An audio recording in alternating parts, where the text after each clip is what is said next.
Hello dear student, कैसे हैं? बढ़िया हैं। चलिए, आपकी क्लास जो चल रही थी, हमने आपकी क्लास प्रारंभ की थी जो बीच में कुछ कारणों से बाधित हो गई थी, रुक गई थी। उस क्लास को अब दोबारा से कंटिन्यू किया जाता है। बच्चों से मैंने बात भी किया था इस विषय में कि आप लोगों को क्या पढ़ना है, तो एक बच्चों ने अपना रिप्लाई दिया था कि ग्रामर पढ़ाया जाए। अभी बुक अवेलेबल नहीं है, तो ग्रामर की यदि बात करें बेटा, तो ग्रामर तो हम कंटिन्यू किए हुए हैं। अगर ग्रामर की बात किया जाए, हिंदी व्याकरण की बात करें, तो हिंदी व्याकरण एक पूरे संपूर्ण रूप में पढ़ाया जा रहा है, बहुत विस्तृत रूप में पढ़ाया जा रहा है। तो वो विशेषण के प्रकार पर क्लास रुकी हुई है, उसको आगे कंटिन्यू कर दिया जाएगा। समय के अभाव के चलते और सारी व्यवस्थाएं ना हो पाने की वजह से जो है कुछ समस्याएं आ गई थी, जिसकी वजह से मैं ये कर नहीं पा रहा था। तो ग्रामर की क्लास कंटिन्यू हो जाएगी और काव्यांजलि को जिस क्रम में हम पढ़ रहे थे उसी क्रम में आगे पढ़ते हुए चलते हैं। साथ ही आप लोगों से बात करके ये देख लिया जाएगा कि आपकी इतिहास की क्लास कहाँ तक चली है, तो उससे आगे इतिहास को भी कंटिन्यू कर दिया जाएगा। ठीक है, तो मुझे लगता है कि काव्यांजलि कंटिन्यू इसी तरीके से चलती रहनी चाहिए और मैं काव्यांजलि जो भी पढ़ाई जाएगी उसका PDF बना के आपको दे दिया करूँगा। तो PDF दे दिया करूँगा तो आप उसमें देख के क्लास को पढ़ लीजिएगा, कोई समस्या नहीं होगी किताब ना रहने की वजह से। चलिए हम आगे बढ़ते हैं। और मैंने आपको पहले ही बता दिया कि जो परिचय है, जो कवियों के परिचय हैं, उन्हें हम एक साथ पढ़ेंगे और एक एक कवि का परिचय मैं आपको विस्तृत तरीके से पढ़ाऊंगा बोर्ड पर। अभी बात कर लेते हैं डायरेक्ट शीर्षक से, जो शीर्षक आया हुआ है आप में। तो अगला हमारे पास मैथिली शरण गुप्त जी के द्वारा रचित साकेत महाकाव्य से उद्धृत जो कुछ अंश आपकी काव्यांजलि में कैकेयी का अनुताप शीर्षक से लिया गया है, आज उसको देखते हैं और उसकी व्याख्या को समझने का प्रयास करते हैं। चलिए देखते हैं कि क्या है ये कैकेयी का अनुताप। अनुताप का मतलब होता है पश्चाताप। कैकेयी के द्वारा जो कार्य होते हैं, एक समय में जो अयोध्या में उथल पुथल मचती है, वो जो उनके द्वारा कृत होता है, उस कारक के लिए पश्चाताप करती हैं। वो ऐसा लगता है उनको कि उन्होंने गलत किया।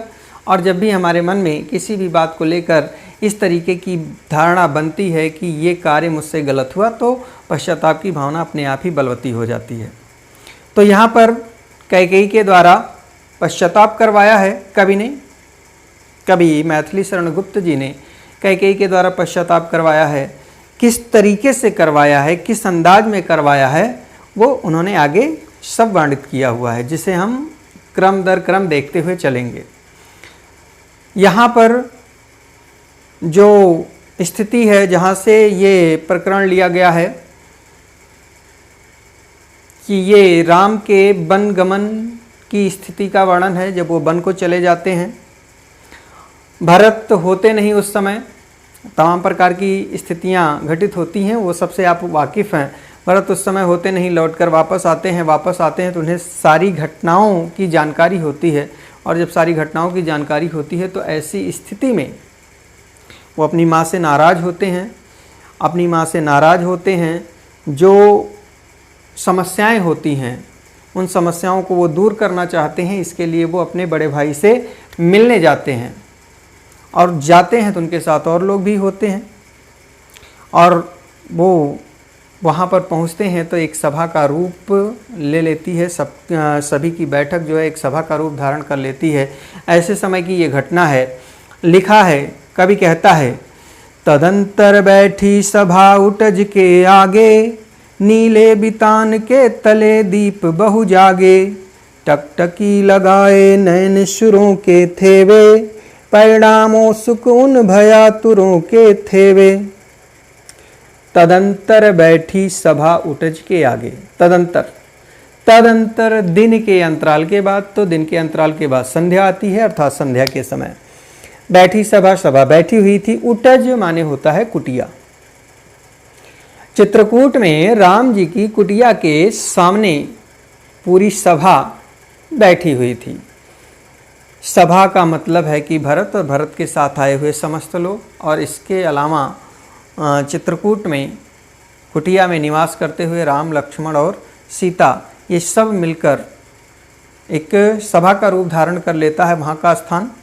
और वो पूरी की पूरी सभा बैठी हुई थी, तो वही लिख रहा है कवि कि तदंतर बैठी सभा उटज के आगे।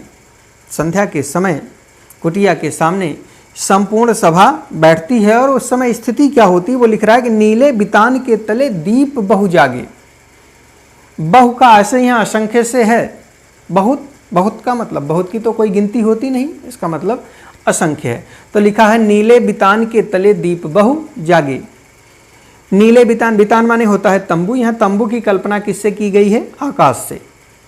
तो नीले आकाश रूपी तंबू, नीले आकाश रूपी तंबू के नीचे दीप बहु जागे, असंख्य नक्षत्र रूपी दीपक जागृत हो रहे थे, जल रहे थे। अर्थात वह सभा जो कुटिया के समक्ष हो रही थी, उस समय नीलवर्णी आकाश के तले बहुत सारे दीप जागृत हो रहे थे। आगे कह रहा है टकटकी लगाए नैन सुरों के थेवे, और उनको देखकर ऐसा लग रहा था कि टकटकी लगाए। टकटकी लगाए का मतलब एक टक, टकटकी लगाए नैन सुरों अर्थात अपने नेत्रों से। और नैन सुरों, सुर माने होता है देवता, अर्थात देवताओं के नेत्रों के समान टकटकी लगाए एक टक।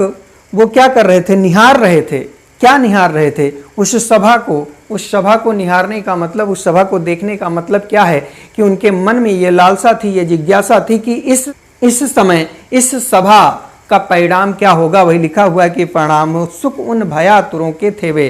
परिणामोत्सुक अर्थात परिणाम जानने के लिए लालायित, परिणाम जानने के लिए उत्सुक। भयातुरो मतलब भय से, आतुर भय से व्याकुल। उस परिणाम को जानने के लिए वो भय से व्याकुल थे। आगे कहता है कवि, उत्फुल्ल करौंदी कुंज वायु रह रह कर, करती थी सबको पूर्ण पुलक मह मह कर। वह चंद्रलोक था कहाँ चांदनी वैसी, प्रभु बोले गिरा गंभीर नीर निधि जैसी। उत्फुल्ल करौंदी कुंज वायु रह रह कर। उत्फुल्ल करौंदी कुंज, उत्फुल्ल का मतलब यहाँ पर खिले हुए समझ लीजिए आप। करौंदी कुंज, करौंदों के कुंजों से, कुंज का मतलब लताओं से। वायु रह रहकर अर्थात खिले हुए, करौंदों के कुंजों से खिले हुए तो यानी पुष्पों की बात कर रहा है। करौंदों के कुंजों में खिले हुए पुष्पों को अपने साथ, पुष्पों की सुगंध को अपने साथ समेट कर वायु जो है थोड़ी थोड़ी देर में रह रहकर अर्थात थोड़ी थोड़ी देर में करती थी सबको पूर्ण पुलक मह मह कर, सबको महका महका कर पूर्ण पुलकित कर देती थी, पूर्ण रूप से रोमांचित कर देती थी।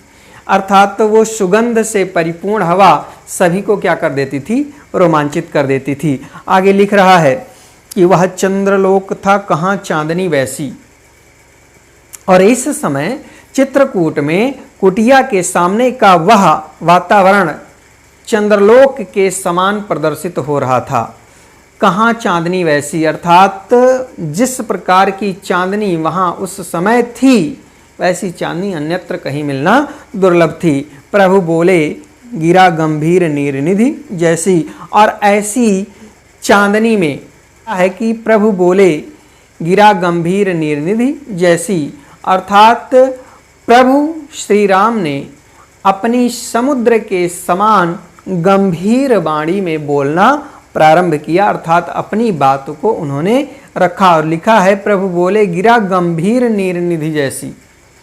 नीर निधि का मतलब आप समझते हैं कि समुद्र ही होता है। जिस तरीके से समुद्र में भयंकर लहरें उठती हैं और जिससे उनकी आवाज़ बड़ी तीव्र हो जाती है, ठीक उसी तरीके से प्रभु का बोलना भी वहाँ कुछ उसी के समान प्रदर्शित हो रहा था। तो ये चार पंक्तियाँ कैकेयी का अनुताप से मैंने आपको बताई, और ये चारों पंक्तियों की व्याख्या आपको पूरी तरीके से समझ में आई होगी। तो इसके साथ मैं इसका PDF आपको भेजता रहूँगा। जो जितनी पंक्तियाँ पढ़ाई जाएंगी उतनी पंक्तियों का PDF आपको भेज दिया जाएगा। और आप उसे देखकर पढ़ लीजिएगा, किसी प्रकार की कोई समस्या नहीं होगी। तो बच्चों आज की क्लास में बस इतना ही, मिलते हैं अगली क्लास में आपको इसके आगे बताने के लिए। आप सभी को बहुत बहुत प्यार। जय हिंद।